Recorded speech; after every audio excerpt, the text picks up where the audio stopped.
Welcome, my friends, to the Sage of Quay Radio Hour, your home for free and critical thinking, and I'm your host, Mike Williams. Tonight, Sofia Smallstorm returns to the show. Sofia and I will discuss a recent expose by Richard Hall regarding Julian Assange. Richard's four-part video is entitled WikiLeaks Made by the NSA. The presentation explores Assange's background and whether WikiLeaks is a force for good or simply another Psyop in the toolbox of the controllers. Sofia also offers her insights into what is referred to as Intelligence Augmentation, which is not the same as artificial intelligence. Augmented intelligence is technology intended to enhance the minds of the ruling class and not the working class. And so without further ado, here's the conversation with Sofia. Well, Sofia, welcome back to the show. We have a really good discussion scheduled, tabled, I should say, for today, and it's going to be based upon your July newsletter, July 2017. And we're going to get into Julian Assange a little bit and WikiLeaks based upon an expose that Richard Hall and Andrew Johnson did on Richard's YouTube channel, Rich Planet TV, which I know you watched and I watched. In fact, I posted it up on my blog. I think you may have done the same thing on your blog. It was a very, very interesting set of revelations that both Richard and Andrew were rolling out, because what it says is that even those that are viewed as pursuing truth and justice and all that, these people are as fabricated as everything else that's all around us. So we'll get into that and talk about that a little bit. And also the second part of this is to talk about the difference between artificial intelligence and intelligence augmentation. And I thought that was an excellent piece of your newsletter, because when I read through it, it started to come together for me, because we keep talking in terms of artificial intelligence. When you'll talk to us more about the augmentation of intelligence, that's a completely different ball of wax. It's not the same thing. And so I think the audience is really going to enjoy this show and what it is that we're going to cover here. So with that, Sofia, what about Julian Assange and WikiLeaks? What did you find out? Well, Mike, I didn't even know what wiki meant, because, you know, Wikipedia, WikiLeaks, and I thought, what does this wiki even mean? So I started researching it, and I found out it means fast or quick, and that it's a Hawaiian word. So when they use it twice, it means hurry, hurry. And apparently there was a shuttle bus at the Honolulu airport that really birthed this wiki in an international sense, because a computer, I don't know what he was some kind of computer person, Howard Cunningham, 1995, he was visiting Honolulu, and an airport personnel individual told him to get on the wiki bus, which would take him to the next terminal. So he found out that wiki means very quick. So this was the name of the shuttle. And when he created his new web platform, it was a collaborative software that was called WikiWiki Web. So today, the noun wiki describes a website that lets people add or delete or change content using the web browser. Wiki is what they call a loan word, meaning a word that's borrowed by English, the way we have borrowed aloha, rendezvous, even the Sanskrit, Hindi, namaste, you know. But anyway, so this word wiki has become instant in terms of a source or a place where you can put information or find information. So we have Wikipedia, that's like the instant encyclopedia. And WikiLeaks would translate to instant leaks. And what one lawyer said of WikiLeaks was, this was the First Amendment lawyer. He's the lawyer, Floyd Abrams. He said, WikiLeaks is a journalistic entity that just releases information without even reading it. And no real journalist would do that. Now, reading it or thinking about it those are two very different things. We get a lot of quote unquote journalism that journalists haven't thought about very deeply. They're just parroting it from another source like AP News. But the fact that in the world of WikiLeaks, it's not even read. It's such a massive dump. Like, thousands and thousands and thousands of emails or thousands and thousands of documents, pictures even. So I found this very interesting, that Julian Assange was the creator of this WikiLeaks. And when Richard Hall and Andrew Johnson, when they had their long discussion and they had done so much delving into Julian Assange, I was just shocked. The same impression I had, Sophia. It's one of those things, no matter how long you've been doing this type of work in the alternative research or the truth community, there are still stones that you haven't turned over. And there's still things that you really haven't vetted and taken a close look at. And one of those things for me was WikiLeaks and Julian Assange. So I had this perception that WikiLeaks was a good thing because WikiLeaks was taking documents and putting them out for public consumption, and under the guise that it's exposing corruption and those types of things. So you would think, okay, well, what's so bad about that? The government's trying to hide stuff, and these guys are trying to put it out there, put some daylight on it so people can see what's really going on. And the interesting thing is there are documents that come out of WikiLeaks that are revelations, at least they're revelations to us and other people that are looking at it. But the question becomes, are they revelations because WikiLeaks and Julian Assange are really interested in divulging the truth? Or are they doing it because it's part of an overall Psyop agenda, however you want to phrase it? In other words, it's not sincere or genuine as to why the information is being released. There is a rhyme and reason as to why they're doing what they're doing. So that's when I watched the show that Richard and Andrew did. That's what took me. I had to take a step back and say, well, I've been kind of following this guy and listening to him and reading the documents, the ones that that made it out where you can read them. But I was doing so without knowing really anything about him. And what became interesting during that expose that Richard and Andrew did was they got into his background.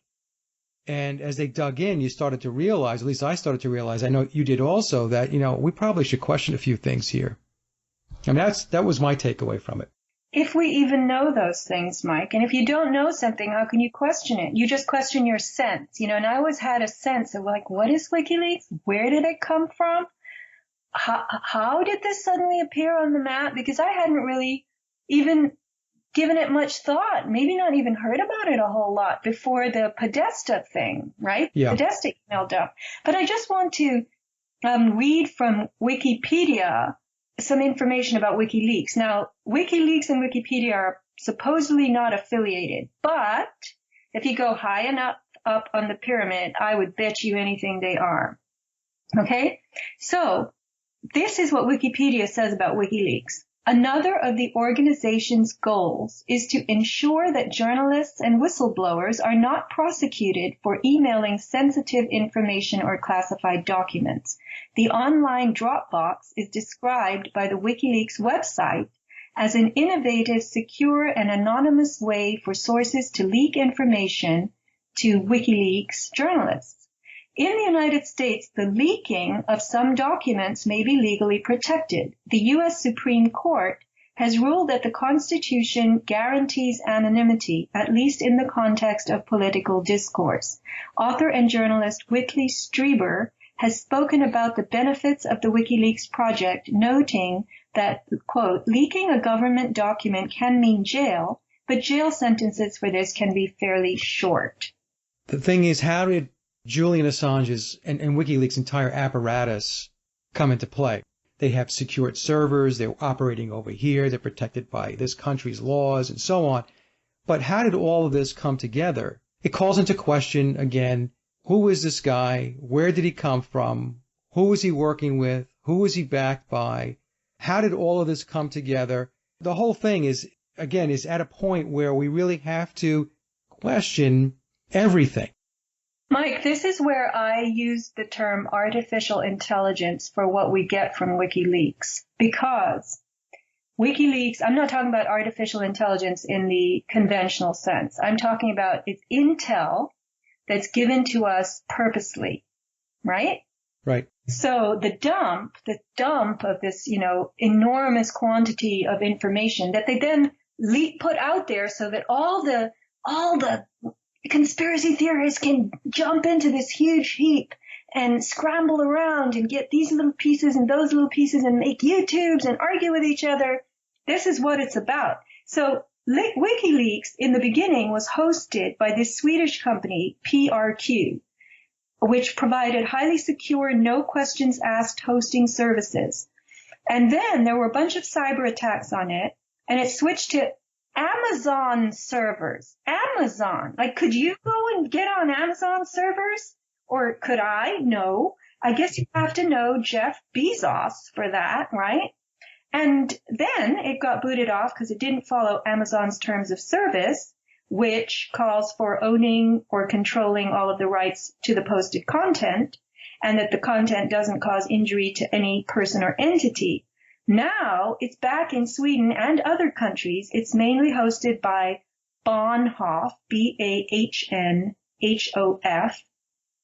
in a former nuclear bunker. Wait a minute. Could you or I get that? Nope. No. Right. So Assange says that the location choices are specifically because those nations offer legal protection to the disclosures made on the site.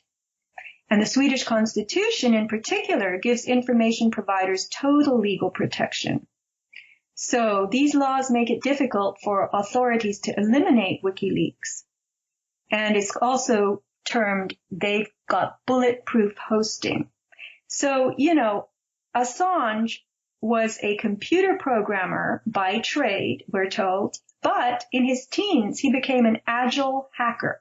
And he was criminally charged for hacking when he was in his early 20s because he had been doing it for years. And he was then pardoned. He did not have to pay these dreadful penalties and fines because apparently he didn't have sincerely evil intent. Right. Well, it wasn't malintent. Malintent, right. So they just took pity on him and they said, okay, let's just pardon the guy, let's not be too hard on him. So he was charged 2,100 Australian dollars. He paid a few penalties, but here's the quote. He was released on a good behavior bond, avoiding a heavier penalty resulting from the perceived absence of malicious and mercenary intent and his disrupted childhood. So now we have to get into his childhood. Are you ready? Yeah, no, I'm ready. This is going to be the good part. Okay, so I was doing research last year on the children of God. And this was because we had the sudden, abrupt news that the very popular Zen Gardner internet personality had spent quite a bit of time with this cult called the Children of God. So, of course, people started looking into Children of God. And I did a lot of very deep looking into Children of God. I wrote a newsletter about the Children of God as well. I found that the Children of God, which is scattered worldwide, had been raided. And it had been raided worldwide. Not in every commune, but in a lot of them. And one of them was in Australia.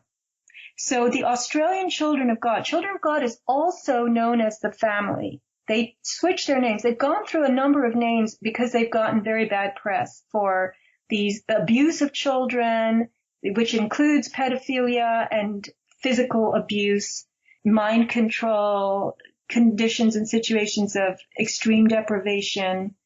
So the Australian Children of God had been raided, and it was in 1992. 144 children were removed and confiscated, taken into custody by police. Now, Hall and Johnson go into this, and they show quite a bit of footage from the Australian news. Apparently, a documentary was being made about this Children of God community.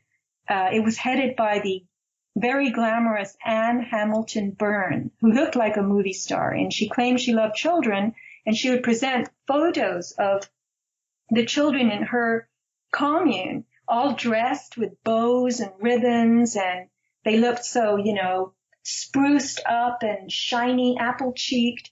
But as adults, they're interviewed by Australian TV, and they disclosed that they were treated horribly on a daily basis. And a lot of it was very cruel, I don't know if it was sensory deprivation or just situations of food deprivation and whatnot. And then sex as well. They had sexual abuse going on. So at one point in this array of clips that you see that Hall and Johnson give us that are purportedly filmed by the Australian television or the documentary makers, or they're just old footage, I guess. This would be old footage. You see this snippet, it's video, and you see a blonde boy, he's about 10 or 12, and he's wearing a blue shirt, and he's running straight at the camera, and this is Julian. It is Julian Assange to me. He's got the moon face, the white blonde hair, and this, he has that kind of wide nose. We can't just go on that. We have to go on a little more. So Julian Assange never apparently knew who his real father was. His mother, Christine Assange, married a musician when Julian was 8. And this musician was a member of the Australian family. So at that point in his life, Julian went to live with the Australian family, and he was evidently there from the age of 8 to 16. And this bit of video would have been shot in that time period because he definitely looked between the ages of 8 to 16, and the face looks quite a bit like the child Julian. Yeah, no, I watched the clip, Sofia, and it should raise an eyebrow. As I'd mentioned to you, we don't know for sure, but when you start piecing the other pieces together, you could definitely land there. And with it was his stepfather, right? That was with the family. Who was his stepdad, yeah. And when you said that you had done a newsletter on the children of God, what they were into was very depraved. There's no question about it. I want to make sure the audience understands that this isn't just your run-of-the-mill type of cult. I mean, they were heavily into pedophilia, and the women that were in the Children of God, they used to call it flirty fishing, but basically what it was to go out, prostitute yourself, come back get pregnant, and then that would enable them to bring in more children within the quote-unquote the family. So, yeah, it's painting a very disturbing picture at the very least. And so we know that these cults have a heavy, heavy mind control component to them. Yeah, Mike. The Children of God was headed by somebody called Dave Berg, and there were several documentaries made about Children of God, which now calls itself the Family International. So they had divisions in many different countries. They were like small countries or villages unto themselves, very separated from the rest of the community. And they were anywhere from South America to Australia, United States. They were right in the middle of LA and cities, as well as out in the jungle. But the idea behind Children of God was originally religious. They were playing guitars and singing. Right. So it makes sense that a musician would join Children of God. In fact, a lot of musicians that we know of who are famous today started out with Children of God, and then they revealed what they had to go through when they were in it.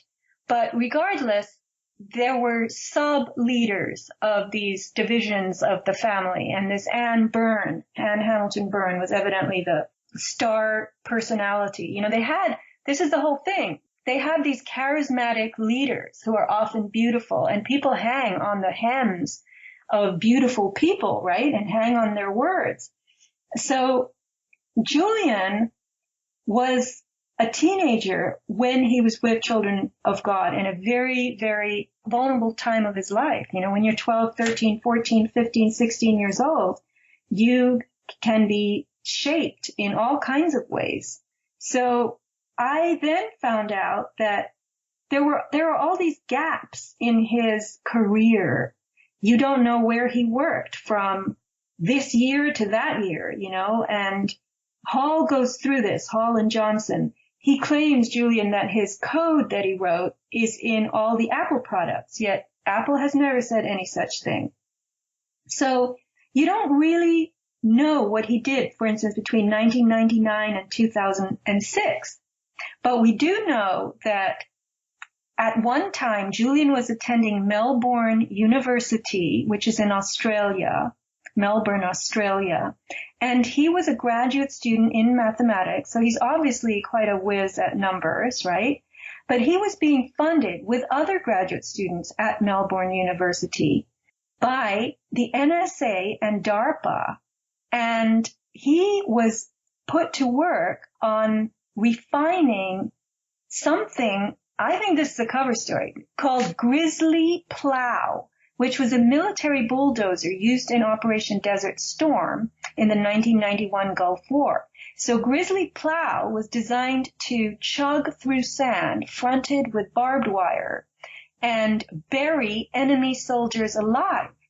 But it had some problems. It would be damaged by the sand, and they were asking these math and physics whizzes to figure out how to fix this vulnerability of Grizzly Plow.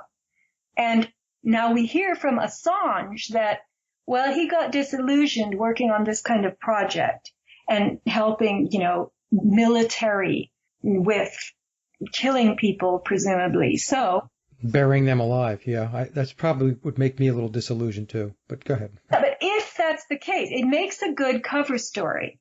But anyway, so he went on from there to found WikiLeaks. And the beginning of WikiLeaks was in this house. I'm trying to remember where exactly this house was, but if you read... Is this the one that was owned by Soros? No, that comes later. That's when he was in exile. Okay. He was self-exiled to protect himself from he's now in exile because he's got these rape charges. Apparently, letting information out is okay with the Swedish government, but if you find out that somebody has raped somebody, then that's different. So he's not able to be in Sweden anymore. So now he's in the Ecuadorian embassy. I believe it's in London. London, yep. And at one point, he was staying in a house that's owned by George Soros. So once again, he's got some amazing connections. But anyway, when he was setting up at the beginning of WikiLeaks, he was, in a house where there were only computer geeks and beds everywhere. And this woman who was interviewed about that particular phase of his life, she apparently lived in the house too. She said Assange would forget to eat or sleep. He wrote mathematical formulas all over the walls. He had only red light bulbs in his room, and he ate one meal every 2 days. So he is a weirdo, you could say, and he's very, very smart. And obviously, if he's working on Grizzly Plows, that's even a real deal, a true story. Somebody has noticed him. Somebody has decided to fund him and others like him, and that somebody would be DARPA, the U.S. military, U.S. government. And remember, these are foreign students. So I am going to posit that Julian was recognized early in life as being this thing that's called, this is in powers that be language, a rising star. In intelligence language, a rising star is someone that they have identified very early on as being extremely useful. And they have to have qualities that are unusual. I mean, they usually are very intelligent. They are strong. But one of the key things about a rising star profile, they profile you, of course, in the military and other arenas, and they'll select you as a rising star. And this is available. This information was first imparted to me by watching the Kay Griggs interviews, which are on YouTube. Kay Griggs was a military wife who became a whistleblower upon her husband, Colonel George Griggs, who was a trainer of assassins and who evidently didn't want to be. And when he got drunk, he would spill the beans and tell his wife very sorrowfully that all he ever wanted to do was have a hardware store. And now look at me, I train assassins for the American military. And can you believe it? So all the generals, I should say not all, because how do I know, but for the most part, the people who've reached the top levels of organization in this world, and they might include military leaders, government and political leaders. Obama was referred to as a rising star quite often by the press. They could be in banking, they could be in law, they could be all over the place in many different sectors of society. But definitely in, for instance, the government, the military, and then you have rising stars in the Marines, you have rising stars in the SEALs, you have them in Delta Force, you have them in the Rangers, and they are particularly trainable. Many are subjected to mind control, and this would include the people in the military and the government and anywhere. Rising stars they have handlers assigned to them when they're selected, and they are crafted. A rising star is a created thing. And that's what I think Julian Assange could very well be. He would have been a rising star, selected in his youth and trained to be strategic asset. You know, one of the things you just mentioned, Sofia, that resonated with me, and it's something that I try to tell folks, is that all of these people that have positions of power and influence, none of these people are organic. These people have been brought along, and whether they were rising stars starting from a very early age, identified as somebody that was going to go through the pipeline and was going to be doing this, and that at certain points later on in their life. Like you mentioned Obama. I mean, Obama, as an example, we have a guy that nobody knows anything about his childhood. Then he has a title as a community organizer. Nobody really knows what that is. Then he becomes a one-term senator. I don't even think he completed his one term, and then he becomes president. So how did that happen, right? Just using him as an example, everybody that's in a position of power has been put there. And in order for them to be there, they had to pay their dues. They had to go through programs, whether they be mind control programs, whether it's because of secret societies and fraternal orders, whatever it may be. There are no genuine, organic people out there in positions of quote-unquote leadership. They have an agenda. They've been handed a job description by those above them. And some of those people, we might know who some of those names are. Many of them we do not, and you'll never know. So it's just very interesting to me, you know, as you're taking us through this, how, you know, he's really, when you think about it, Assange is a microcosm of the overall process. Definitely. I'm looking for the name of the Hall Andrews video. It's in my newsletter somewhere, but it's on my blog, sofiasmallstorm.com, and all you have. Is it WikiLeaks made by the NSA or something like that? Yeah. Okay, so what does he say about Julian Assange? I'm going to quote him. He says, this is in part 1 of 4. This is either Hall or Johnson from the video. It's called WikiLeaks Made by the NSA, and there's part 1 through part 4, and that's on YouTube. So we learned from them, and I'm quoting now, just how much of a handled entity Julian Assange is.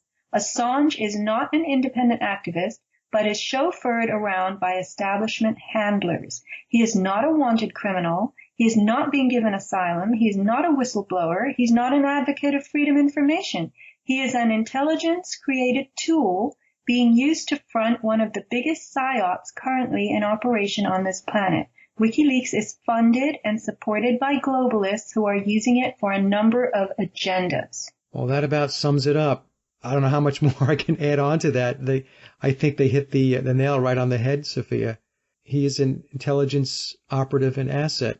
And it goes back to what we said to start the show, that, you know, there's this whole apparatus that's around him, and how did it all get there? And how is he connected into it? How is he networked? How does he know all these people? How does he get to live in a house that's owned by George Soros? How does that happen? You know, so something smells very, very fishy, to say the least. Yeah, and when you think about, okay, so I call this artificial intelligence because it's an intel dump, an instant intel dump on us. And they know we're going to, it's like throwing a ton of dog treats out into the African savannah and then letting all the hounds go loose and watch them all scurrying and racing and competing for the dog treats. No, it was like that feeding frenzy with the Podesta emails, right? Right. So what was the kernel, the most horrifying kernel of the Podesta emails? It was the pedophilia and the satanic abuse, the ritual abuse of children, potential sacrifice, the disappearance of children. So, to me, that suggests that they are pushing, eventually this is going to get out in the mainstream, that there is rampant pedophilia. And I heard on television, Channel 7, it was the 4th of July time period, that 1,000 dogs in San Diego had been chipped the week before 4th of July. And owners did so because they were informed that this is a way to recover your dog should the fireworks scare him to the extent that he jumps the fence and runs off, right? So if your dog is chipped, you won't lose him. He's not going to end up in the pound adopted by somebody else. And I believe that as the knowledge of pedophilia, which we're hearing now, we're hearing it from people like Nicole Kidman, we're hearing it, it was in the past from victims in Hollywood. They spoke out. Certain stars, when they were teenagers, admitted to this happening to them. But now we're hearing it from a motley crew of people from Hollywood admitting it. And yet, from the Podesta emails, it wasn't just about pedophilia in Hollywood. Well, it wasn't even about that. It was about that happening in politics at the highest levels and at all the mid-levels as well. So Washington, D.C.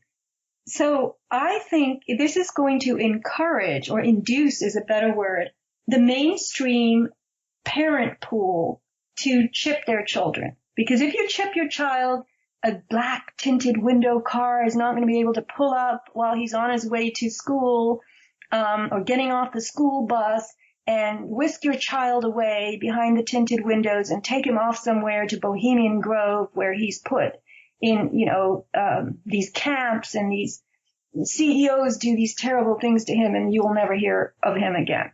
Or he'll wind up in the White House like, what was his name? Johnny Gosh ends up being Jeff Gannon or something like that. That's the legend, right? Around an abduction in childhood. So if you have a chipped child, you can always keep track of your child. And so my prediction, this is my wild imagination going, that America's middle-class children will be chipped. That's a no-brainer. And yet, what is happening behind the scenes? Behind the scenes, we've got artificial reproduction going on and experiments in artificial reproduction. And I'm talking about test tube babies, artificial insemination, the harvesting of eggs, the donation of sperm. And this is occurring at colleges. College students are being solicited for sperm donation and egg harvesting. And these products, these biological products, are being experimented with in certain countries, in certain labs. Now, the current rate, I learned from Janice Barcelo, you can look up her work. She's done quite extensive research into the artificial insemination, artificial reproduction world. She informed me recently that the rate of failure of conceiving babies in this artificial way is currently at 80%. So that's a high failure rate. But with the resources and the money available to these industries that favor this kind of thing, so human reproduction removed from human beings and occurring in petri dishes and artificial wombs. So having the state and technology as the actual producer of the child, and then ultimately the parent of the child will be the state. That business is in the hopper right now. It's being developed. And I predict that the babies that will be created from this gene pool, you might have a great number of them someday, and these will be the unchipped, undocumented population of children. So we'll have a documented pool of children, which will have real parents, they'll live in real families, and they will have chips in them, and they will not be abducted. And we will be told that the chipping has worked. The pedophiles are not abducting children anymore. Yet, the supply of children for purposes, these very, very nefarious purposes within these pedophile rings and satanic abuse rings, those children will come from the undocumented pool that are scientifically created. And I call those the paperless children. So they'll have their own baby farm and harvest babies using technology. They will essentially be motherless, fatherless. And so they'll be using these babies for all of their sick behavior, is what you're saying. Right. So the real driving purpose behind the Podesta email dump might well be for mainstream parents to hurry up and chip their children. Now, how much of it, Sofia, do you think could also be the release of these emails? Let's not forget, too, they also introduced the occult with spirit cooking. Probably should remember that aspect of it, too. But how much of it do you think could also be that it's a desensitizing tool? In other words, it was creeping out there as far as pedophilia being a big problem within the elite class, within the ruling class, politicians, and so on. And putting it out there now, it basically conditions people. You hear it, you become acclimated. Oh, you're aghast at first. And then it basically just settles. And people go about their business and, and it's out there, it's come and gone. We've seen this with so many things that appear at first to be groundbreaking revelations of truth that really would shake the very ground that the masses are standing on, only to see it just completely dissipate down the line and it's business as usual. So how much of it, I agree that, by the way, your premise, I think, is very logical and it could very well be what they're doing. But how much of it also do you think is conditioning? Well, conditioning is like the Siamese twin of the whole thing. They're definitely conditioning us. I mean, look what I said to you before we started about Elvis the Pelvis, that I watched that movie with him and Anne Margaret, Viva Las Vegas, and I could not believe the kind of dancing they were doing. There's Anne Margaret wiggling and jiggling and literally her eyes rolling in her head. And I thought it was obscene, totally gross and disgusting. And you told me it wouldn't bother anyone today. No, probably now all the guys that are listening are going to watch the movie. Gross. No, what we were saying, folks, is what I said was, and Sofia is like, she's not putting it in full context. What I had said was what they do is they start with something like Elvis with his dancing, which was very sexualized in the 1950s.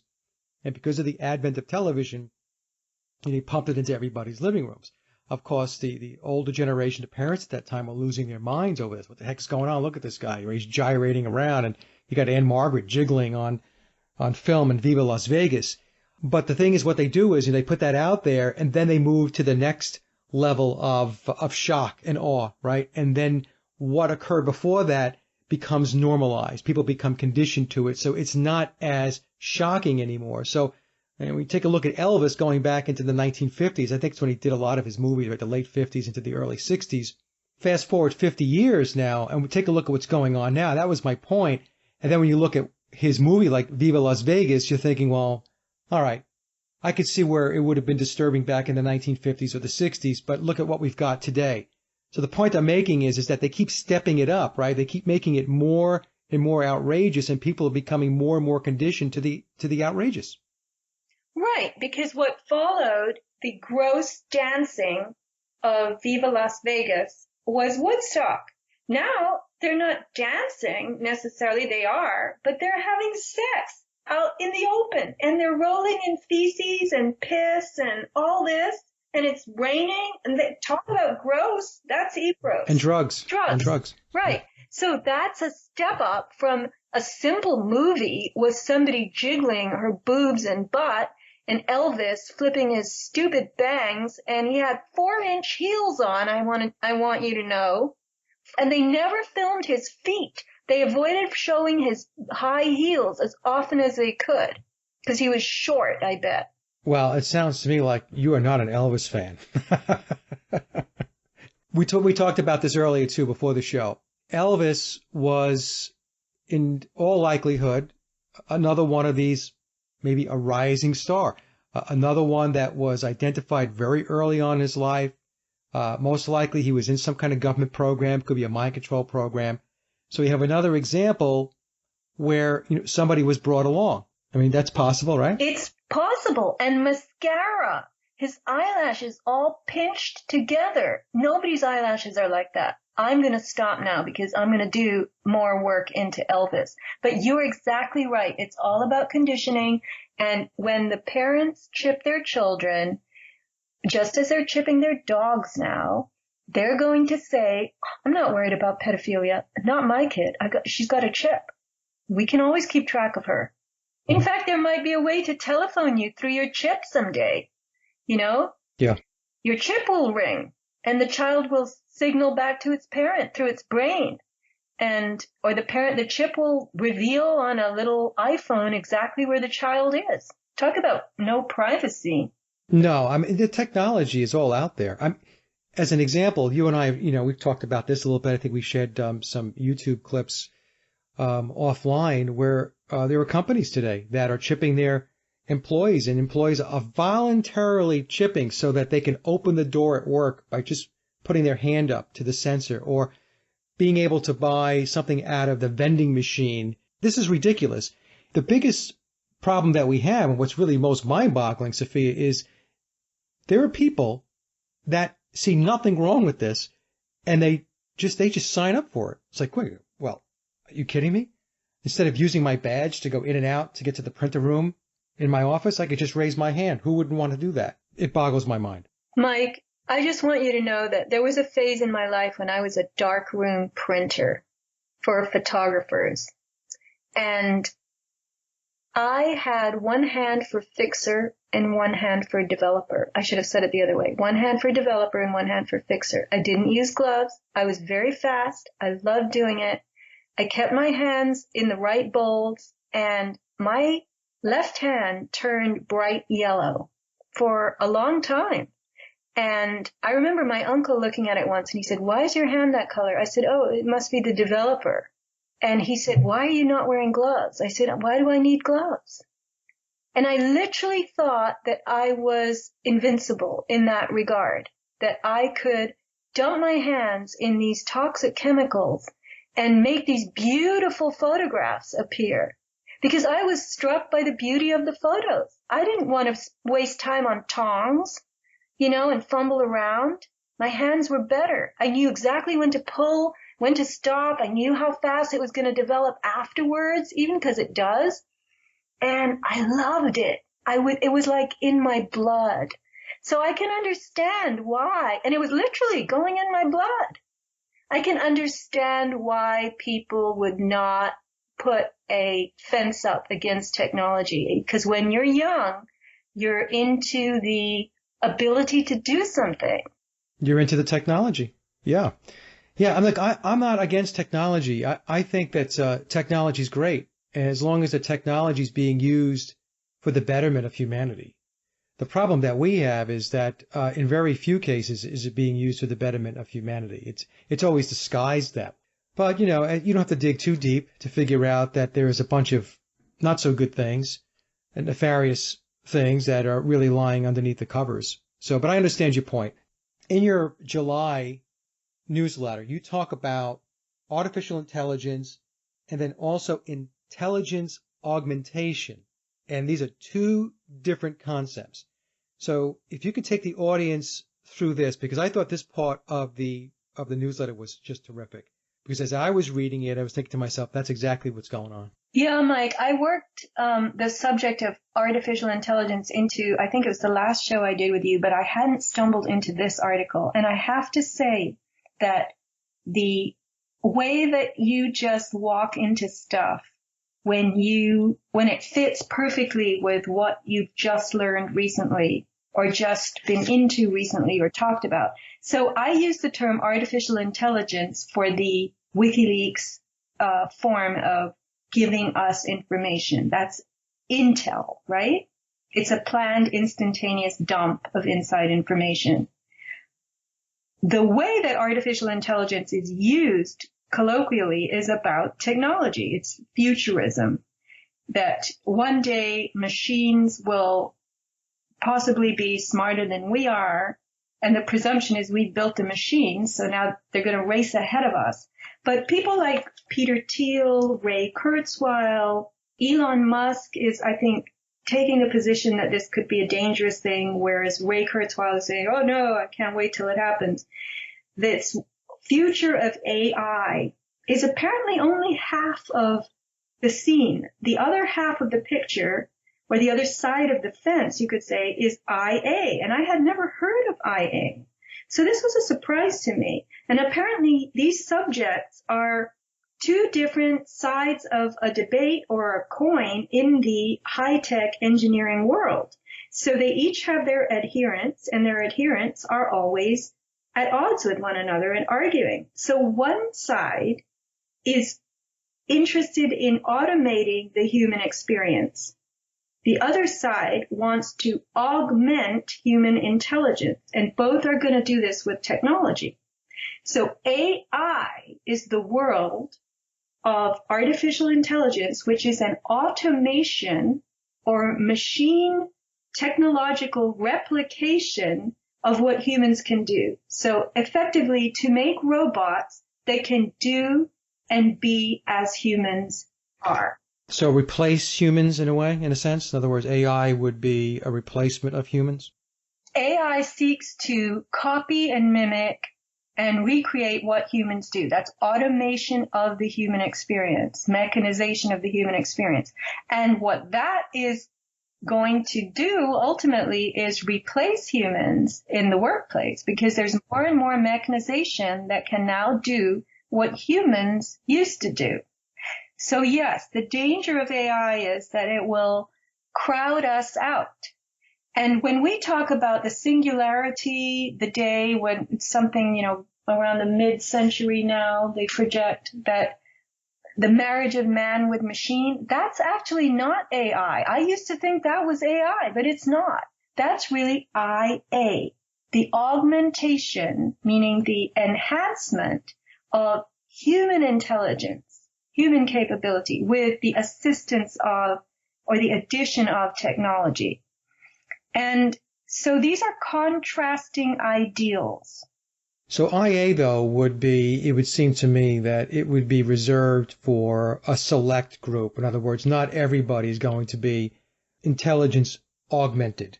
Only those, I guess, that are deemed as part of the club, if you will, that the elite class, if you will, the ruling class, would participate in that. And everybody else is basically, I don't know, like go fend for yourself. It's like the Hunger Games or something. But is that your take on it, that it's going to be reserved for select few? I am again going to predict with my overactive imagination that as AI crowds the workaday human out of the world, IA is going to beef up, improve, add to elites, the elite human.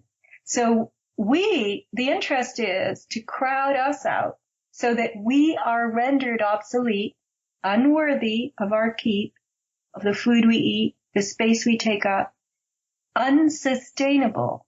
Whereas certain other people will have the nanobots coursing through their blood, the bioengineering and the biotechnology at their disposal to be eternally young or not get sick, have Google in their brain, that kind of thing. So that's the possibility. And in the world of AI, you're getting people who are making emotional arguments and cases for machines. So this Doug Engelbart and this other rival he had called Marvin Minsky. Marvin Minsky apparently was a mathematician who pioneered artificial intelligence, and he was about downloading human intelligence into a computer. So one is about putting the man into the machine, and the other is about putting the machine into the man. So AI wants to put the man into the machine and make a machine like a man, whereas IA wants to put the machine into the man. Right. Or the technology into the man. Yeah. Right. Yeah. So the two gurus, Minsky and Engelbart, met at MIT, and they supposedly said this to each other. Minsky supposedly said, "We're going to make machines intelligent. we're going to make them conscious. And Engelbart replied, you're going to do all that for the machines? What are you going to do for the people? How long ago was this, Sofia, when this conversation was had? In the 1950s, supposedly at MIT. Okay, so we're talking about 65 years ago. Okay, so now we're all familiar, not all maybe, but a lot of us are familiar. We've heard this term strong AI, right? Right. So strong AI is the term that describes computer intelligence or performance that comes across in a human way. So we see this, or we more likely hear it when we call up some 800 number for some corporation and we get a menu that has friendly language, which is all machine language, but it's saying, oh, okay, I get it. You need help. You need help with blah, blah, blah. Is that right? And then you say yes or no, and it says, got it. Well, that's a form of strong AI. They are studying us, Mike, and I believe in my overactive imagination that all of this Facebook and Twitter and all of the fielding of our behavior, our likes, our dislikes, our personalities, our snapshots, our everything on Instagram and all this social media is a way of collecting the behavioral spectrum, data on the behavioral spectrum of humankind. And that's going to be used to create strong AI. Yeah, it's interesting you should bring that up because I was going to ask you about, all this data mining that's done. Let's just take Google as an example, right? Everybody's putting queries in, Google searching and all that stuff. Where does that fit in, do you think, Sofia? What are they doing with that? A lot of people like to think it's all being surveilled and all that stuff, but I think there's a much larger issue or initiative underway. I think what they're doing is doing exactly what you had just said when you mentioned Facebook, is they are mining all this stuff to better understand humans' thinking of and approaches and thinking about trying to calculate and figure out human reactions to situations or circumstances. In other words, what they're doing is they're compiling millions and billions and trillions of pieces of information to formulate an intelligence which would encompass the human way.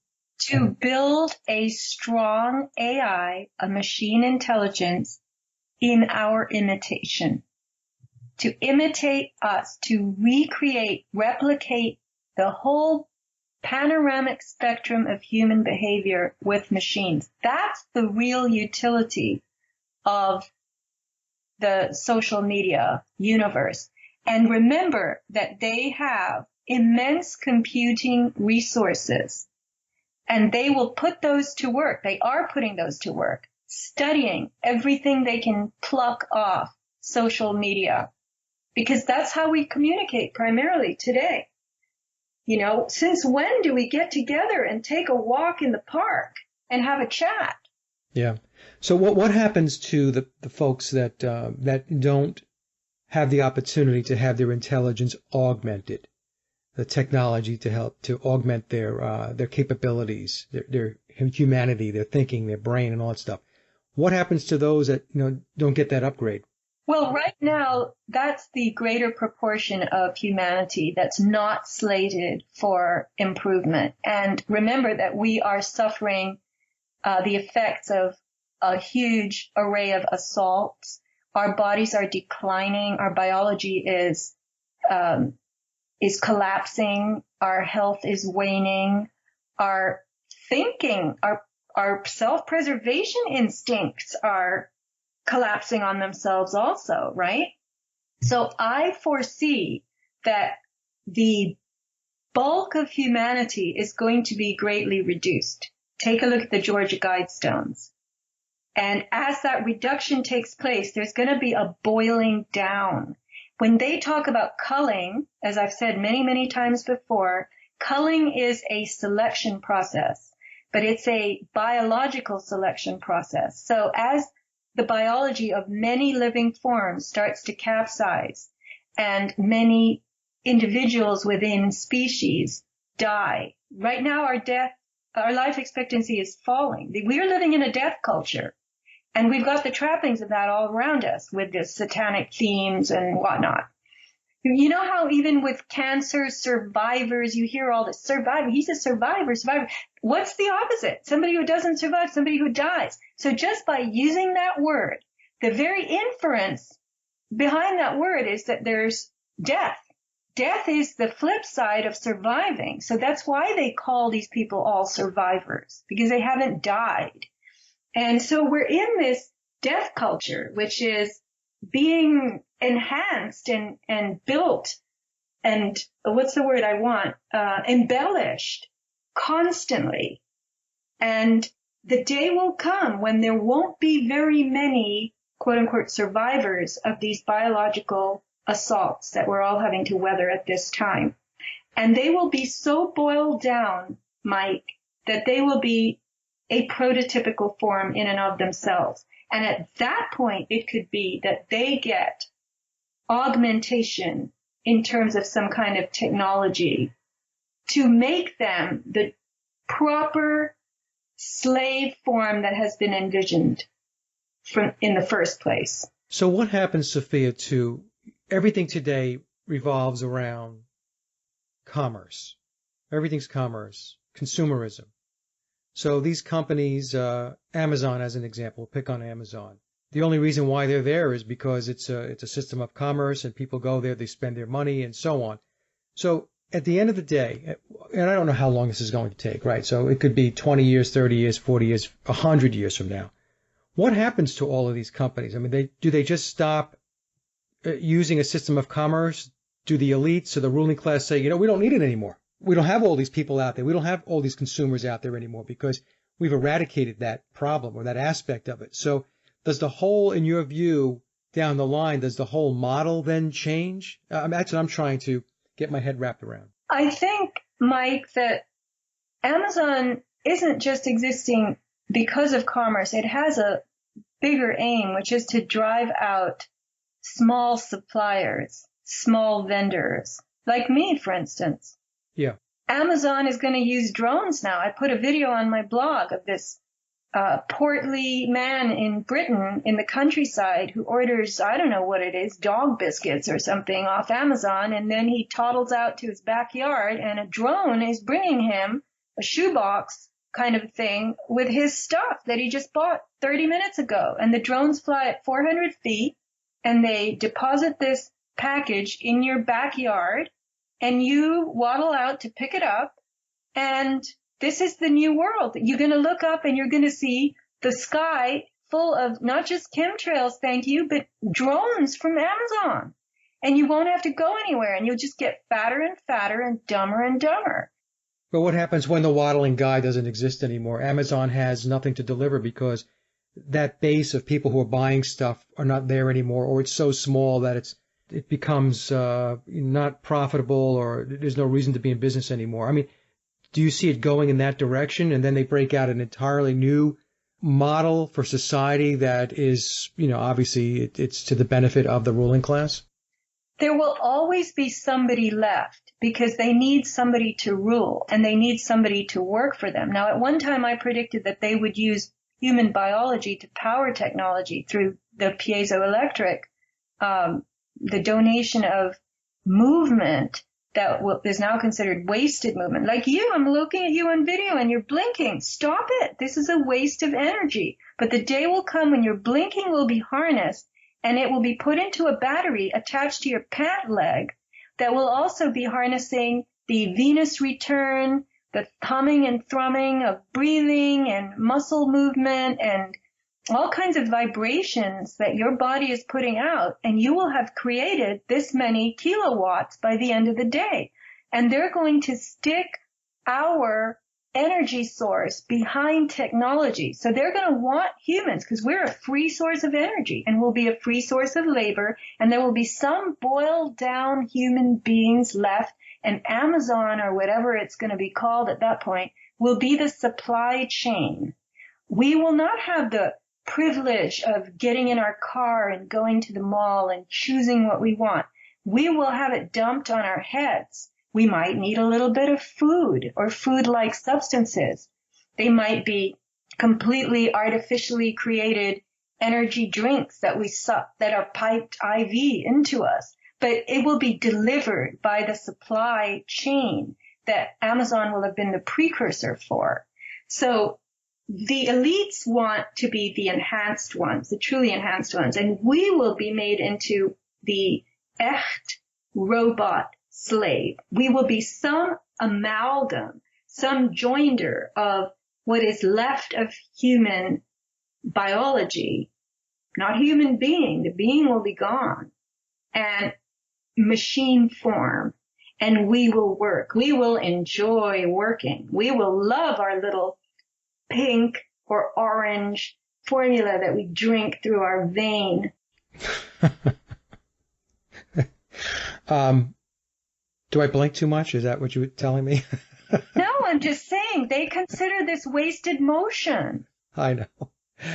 No, I mean, it's kind of very interesting to take a look at what's happening, what has already happened. We should start there. Then project out as to what we think may happen based upon, the research, and then trying to look out even further to get an idea of what this is all going to be about 2 decades from now, 5 decades from now, 100 years from now. It's very, very weird, and sometimes it can become very, very surreal because, your logic wants to put the brakes on and say, no, it's not going to go there. It can't possibly go there, because in order for it to get to that end state, so many things have got to change and so many things have to happen. But the truth of the matter is, Sophia, if we take a look back at just about anything, if we go back 50 years ago or 100 years ago, people were probably having those exact same conversations 100 years ago if they said that we would be able to do the things that we're doing today. As an example, you have a phone that also is essentially a portable little computer.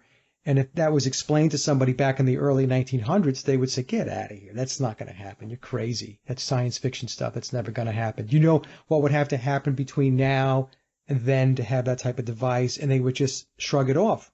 I think that really you have to use your imagination along with, the realization that they're doing these things to be able to get some insight, or at least get the critical thinking juices going to say, well, where is this going to be 50 years from now? What's it going to look like? I don't know. And in the way you're explaining it, I agree.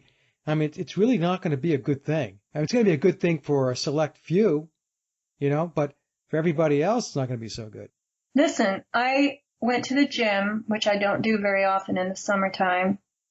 I prefer to exercise outdoors in case anyone's thinking I'm a couch potato. But anyway, I went to the gym because it was a very weird, misty, rainy type of day. And coming out, I encountered this very nice elderly woman in the parking lot. And we had a little conversation. We were talking about the weather, and it ended up being a longer conversation. And I told her I was going to go home and make soup. And she said, oh, no, go into Vaughn's. That was the grocery store right next to us. She said, they have amazing soup. And I said, but I am making the soup myself. I want my soup, not their soup. And then she tried to encourage me to, anytime I was bored, to go down to the Sheraton in La Jolla and sit and watch the karaoke. And I thought, wait a minute, I'm supposed to go and watch humans sing assisted by a machine? Why? And she thought these were wonderful things to do, to buy soup that someone else made that I don't know what's in, and go and listen to karaoke at the Sheraton, rather than somebody really singing somewhere, myself. This was a person advocating that I do what she has learned to do and enjoy, and she puts as a priority in her life. And she told me that, she was a lovely woman. I am not critical of her. I'm just thinking in wonderment. She told me she grew up in the South and she cooked for her whole family, and she doesn't want to cook anymore. She wants to go to the grocery store and buy it.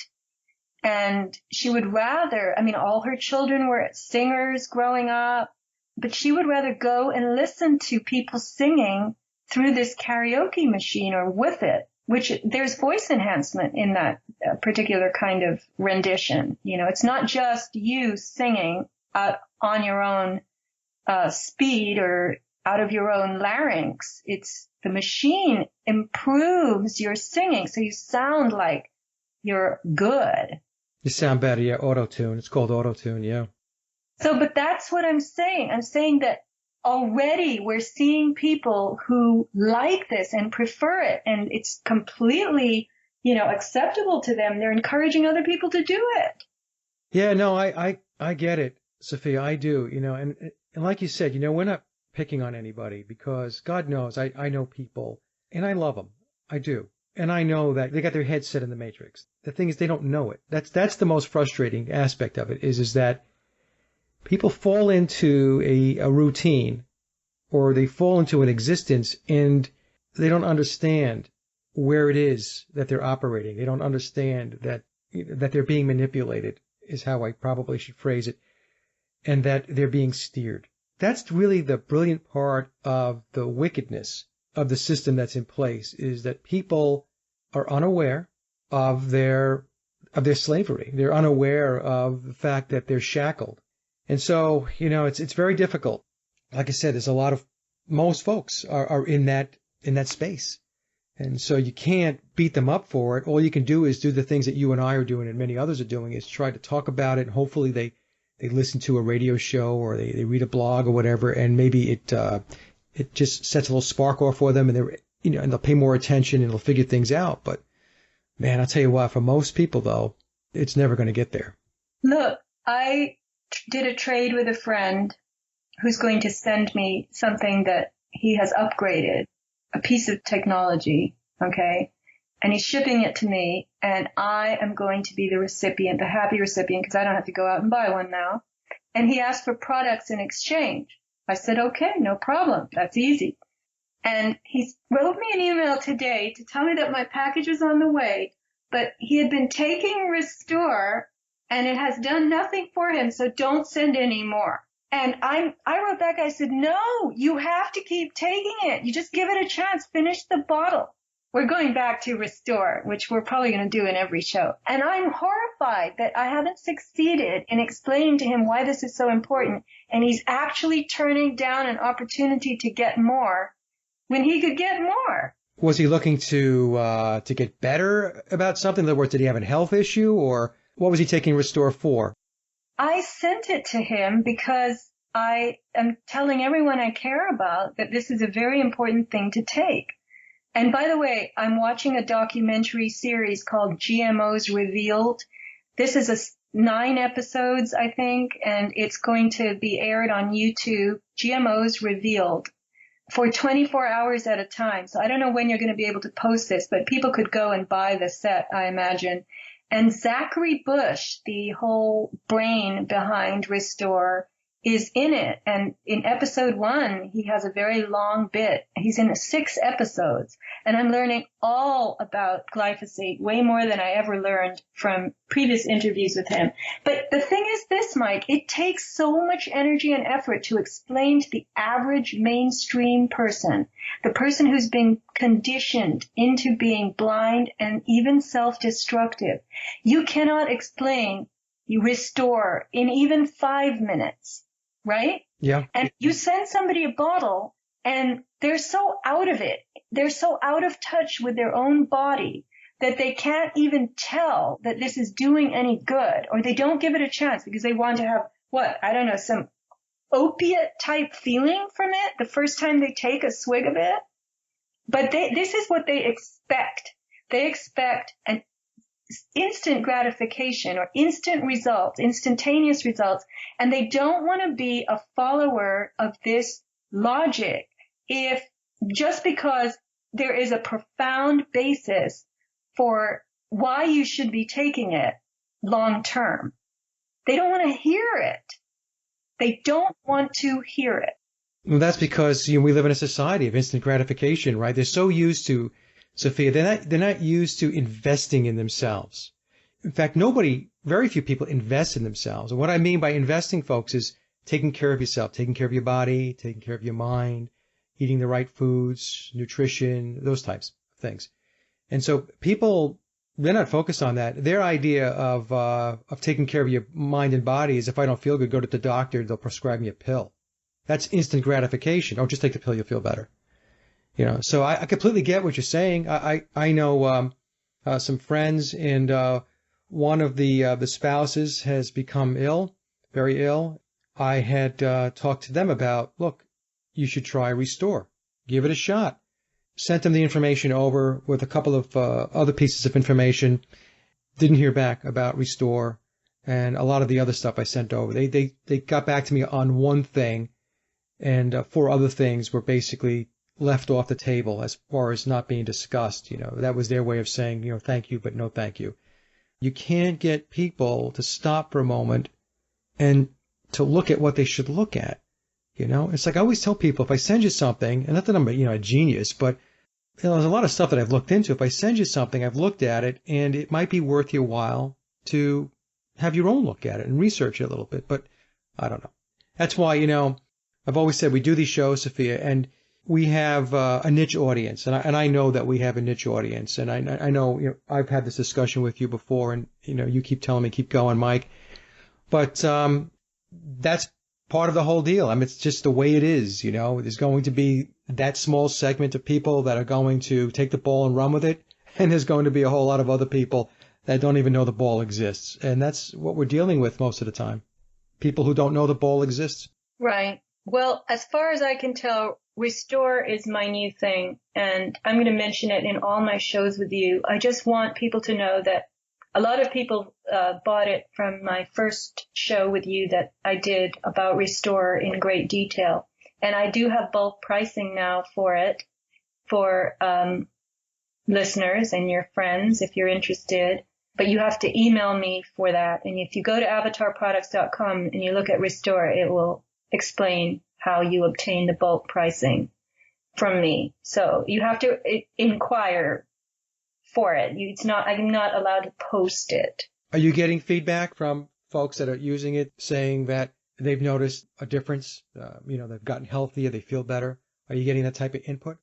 Lots of input. In fact, I just heard yesterday from someone who had what's called dysmenorrhea, heavy periods, and also it can be painful periods. She said hers were so bad she couldn't even leave the house for a couple of days. And she said since she's been on Restore, that's all gone, which is amazing because what do you do for that? It's very difficult to improve or remedy something like that, So I don't know if it's coincidental. And somebody described that the behavior of their son was much better. He's a small child, a toddler, but I think it really calms people down. I've discovered that I've become calmer and much more happy on a daily basis, which you cannot buy. Money can't buy me love. And happiness, it can't buy. You better stop singing Beatles songs. You remember what your piano teacher told you. Yeah. And that was Let It Be. Yeah, I know. It was still a Beatles song. All right. Well, Mike, if you can take this lignite extract that puts carbon molecules into your body that help you regulate your health, closes up your gut membrane so that the right things are kept in and the wrong things don't get out. And this is how I rationalize it. On a cellular level, you are now in better order. You are organized. And that translates to a conscious level because you don't feel that you are in this state of disarray, which produces, if you're in disarray on the cellular level, it's a no-brainer to me that you're going to feel out of sorts mentally, right? Right. And so the stability that Restore brings to your body translates into a much better emotional, mental, even spiritual, psychic, psycho-spiritual, psychological stability, which is basically well-being. It's pretty amazing in this regard. And that's been my experience of it and the experience of several other people who are close to me. Well, as I mentioned in a couple of other shows, and it's still the case, Sofia, the acid reflux issue that I had, and I had for a very long time, is under control. I don't really have a problem with acid reflux anymore. And it started not having the problem when I started taking Restore. So for me, it's worth it just for that. Just for that, because for a lot of people, GERD and acid reflux can be very painful, and it limits what you can eat.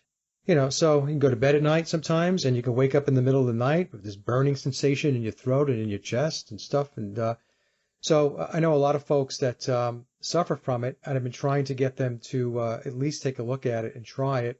I told them that my own testimonial is it helped me. It essentially eradicated the acid reflux problem that I had. So hopefully people are listening. I know it sounds like an infomercial we're doing, but it's just that there's something out there that can possibly help people in a lot of ways. So we're recommending that you give it a shot. And the whole idea behind advertising is exposure. So someone who understood sales told me many years ago that when people are exposed between 5 and 8 times, they'll eventually buy. This is why you get the LL Bean catalog in your mailbox over and over and over. And whatever it costs these companies to print and distribute these catalogs, it must be made up for it in the sales of sheets and slippers and dog beds and whatnot. So I keep talking about Restore, not because it's my new religion, it almost is, but because I'm so excited when I hear someone tell me how much benefit they've gotten or what kind of benefit they've gotten. I wish you could come up with more than just your acid reflux, Mike, but I'm glad that it's made you happy in that regard and satisfied. But yeah, there are any number of things that Restore has the potential to restore.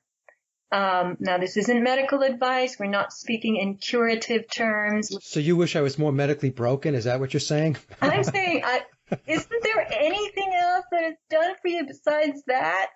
That's a big thing for me. That's a huge thing for me. I'm going to go with that. I did say in one of the shows that I did notice that my thinking seemed clearer. Now, again, that's going to be difficult to kind of draw directly back to Restore, but I noticed that my thinking just seemed more fluid, clearer, if that counts for anything. But again, I can't direct line it back to Restore. However, the acid reflux, I can. No, Mike, your thinking counts. I accept that. The improvement in your thinking. So I have 2 things now. Two things. Next show, she'll want me to come up with 3 and 4. So many. I discover so many things all the time. I notice, this has gone away. Well, when did I notice that for the first time? When I started taking Restore. Now I don't notice this particular symptom, right? But once again, the depth of sleep, the creative dreams. My God, I never had dreams like this before. And people tell me that the dreams that they never used to remember their dreams, and now they're remembering all their dreams. And it's fascinating, and they carry the dreams with them into the day and ponder them. They invented Hollywood, Mike, because our dreams disappeared, because we lost connection with the earth and with electrons and with the right redox signaling that these carbon lignites are bringing into us. And so then we paid them to go and see their Technicolor creations because we weren't having them in our own heads while we slept at night. How's that? Yeah, well, they commandeered the imagination. There's no doubt about it. I laugh because I see people that, they are drawn to like cartoon characters and superheroes and stuff like that. I was thinking about that earlier today.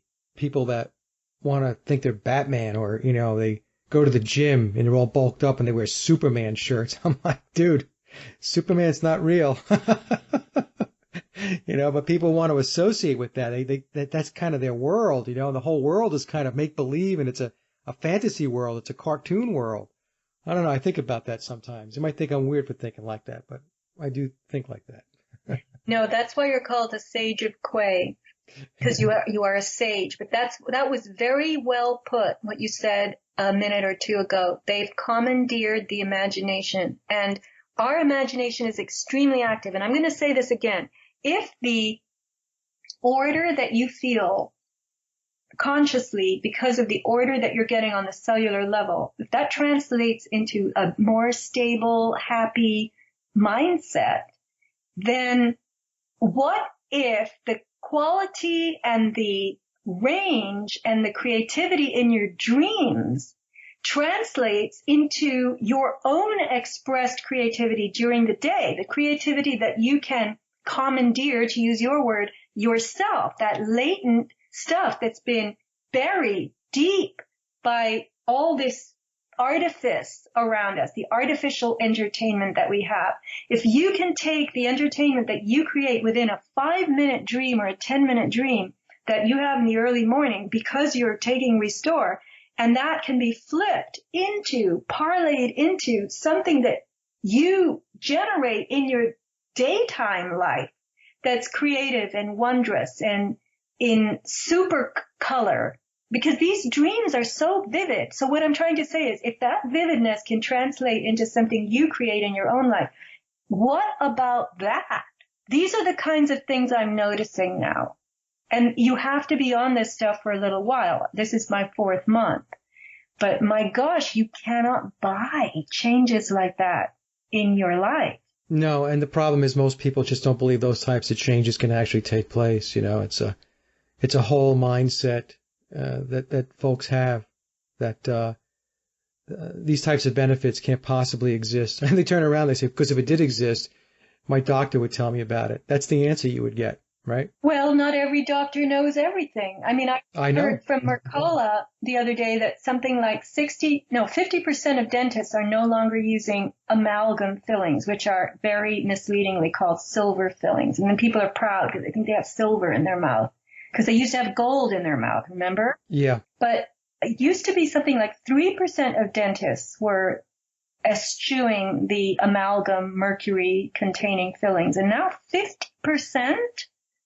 That's pretty good. Half? Yeah, that is pretty good. So one day, maybe doctors will be much more informed and they'll be giving us way better information. I'm not holding my breath, but you know, Ray Kurzweil can dream about his nanobots, but in the meantime, we still have time, and we have things like Restore and magnesium and iodine and our own dreams and our friendships and these shows. So thank you, Mike, for the opportunity to let me on and let me loose, as you have. It was a great conversation, Sophia. It really was. I had a lot of fun. We covered a lot of areas and very thought-provoking, especially about WikiLeaks and Julian Assange. I'm going to suggest to everybody that you watch the Richard Hall and Andrew Johnson expose. I'll put the links in the description box below, and you can take a look for yourself. We covered it, and I think we did a good job, but they really get into some greater detail, so I think you'll find that of interest. And the whole thing on artificial intelligence versus augmented intelligence, Sophia, is really, really thought-provoking. You know, when you explain it and then you take a step back and you think about it, that's where it's going. So I want to thank you again for coming on. And as you know, and you know this already, that, you know, you come back anytime, you have an open invitation, and we'll discuss all kinds of things. We have much more to discuss, but the fact is I can't come back anytime, Mike, because I have to be scheduled. You have to be scheduled? What, by me? Yes. Folks, this is how the scheduling works. Mike, we have to do another show. Okay, I'll get you some dates. It's not that hard. She's making me sound like an ogre. I'm telling you. Okay, well, everybody, thank you. Thank you to everyone who's bought Restore, and do write to me and tell me what you think of it. And I do have the bulk pricing now. You just go to my website, avatarproducts.com, and use the contact form or support@avatarproducts.com, and I'll give you some other prices, bulk prices. And Mike, you will have your special pricing too. Thank you, Sophia. I appreciate that. And that concludes another Sage of Quay interview, and I hope you enjoyed the discussion as much as I did. Links to my guests' websites and social media are listed in the show notes below. And as always, I'd like to thank everyone for listening and visiting the blog. You can get to the blog by typing in sageofquayradio.blogspot.com or simply head over to our hub website at sageofquay.com. Also, if you get a moment, please visit laboroflovemusic.com to listen to my album, Leaving Dystopia. And remember, live in truth and always serve creation. It's really that simple. See everyone next week. Be safe, enjoy, and God bless.